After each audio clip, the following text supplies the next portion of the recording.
On revient à Davos. Je vois que Frédéric va réagir, mais je voulais entendre Marcus sur le spectacle de Davos. Je ne sais même pas comment l'exprimer, le ring, le cirque, enfin peu importe. Vous, en tant qu'Européen convaincu, c'est-à-dire en ayant cette vision, Allemand. Allemand, mais européen aussi, quelle lecture vous avez sur cette séquence-là? Et j'ajoute évidemment une question, parce que ça a été les commentaires, en tout cas vus de France. On a senti des petites différences dans le couple franco-allemand depuis 24 heures, sur des prises de position, notamment du chancelier Merz, en disant qu'il y avait toujours une voie pour la négociation, là où d'autres pays, à commencer par la France, avaient plutôt envie de montrer les muscles.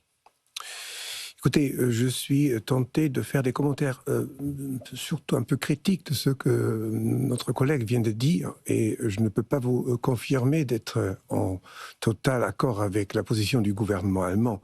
Je pense la récréation économique et un regard porté sûrement économiquement sur la réalité, cette récréation, elle est terminée. Fini.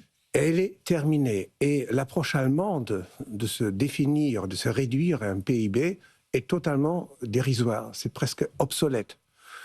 Je pense qu'il y a un point of no return, et malgré, je dirais, le style de M. Trump, je mets ça entre guillemets, parce qu'il excelle dans la grossièreté, il est rustre, rugueux, et il en a fait même sa marque, et ça plaît dans certains milieux aux États-Unis. Ça a également des avantages, parce que c'est comme ça qu'un impérialisme devient palpable, visible pour tout le monde en Europe. Je pense nous sommes arrivés à un point dans les relations entre l'Amérique et l'Europe où il faut agir, où il faut sortir du raisonnement purement économique en se disant, écoutez, soyons des petits commerçants de vin, tant que le chiffre d'affaires ne baisse pas trop, on va s'arranger avec la réalité. Je pense qu'il faut réagir politiquement plus que jamais. Davos est peut-être une plateforme pour faire encore un peu de Hollywood et pour imprégner l'opinion politique. Et M.